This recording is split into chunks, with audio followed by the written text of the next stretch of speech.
1000% I want to see Vince McMahon back because that it will give us something to talk about. We can't, bro. You can't talk about these shows like you can't. There's nothing that we need. Some meat on the bone.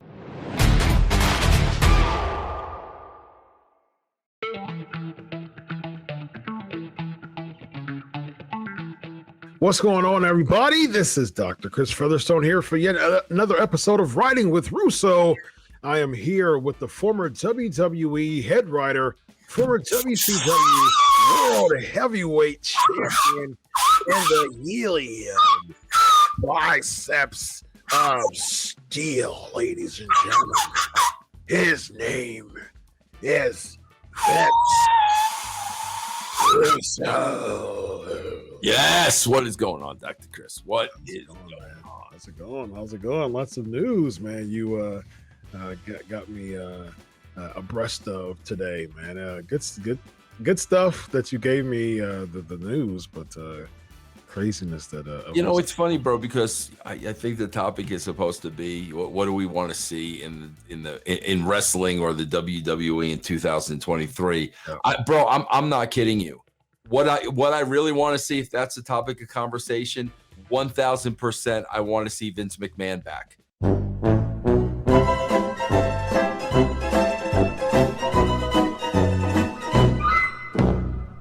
Because it will give us something to talk about.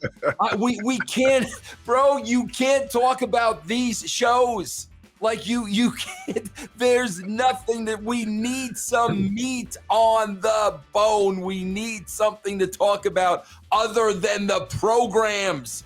And Vince McMahon coming back really, really creates a lot of drama. It gives me content, so I am really hoping for that. I just came up with an idea. Yes. WrestleMania 39 in a few months in Hollywood. Why don't we have another incarnation of Austin versus McMahon? Yeah, there you go, bro. There you go, man. There you go.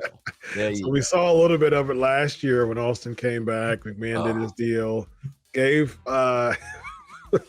I saw the absolute worst Stone Cold Stunner that I saw in my entire life, and he's been doing stunners for 25 years now. So it's been over 25 years. That was awful, bro. So Vince back in an angle. We're going to do three things. Vince back in an angle somehow.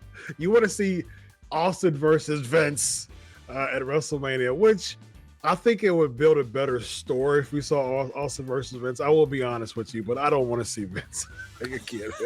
I don't want to see it.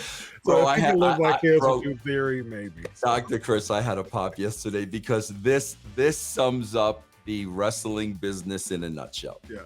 I saw an interview yesterday, and it might have been Sportskeeda, bro, because it was Bill Apter and it was Ricky Steamboat.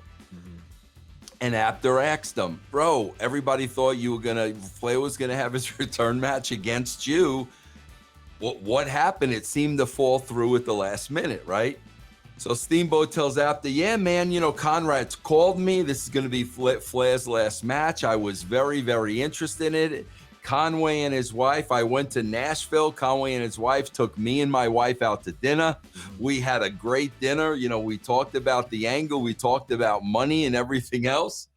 I was still training pretty good and feeling pretty good. And then, so I said, okay.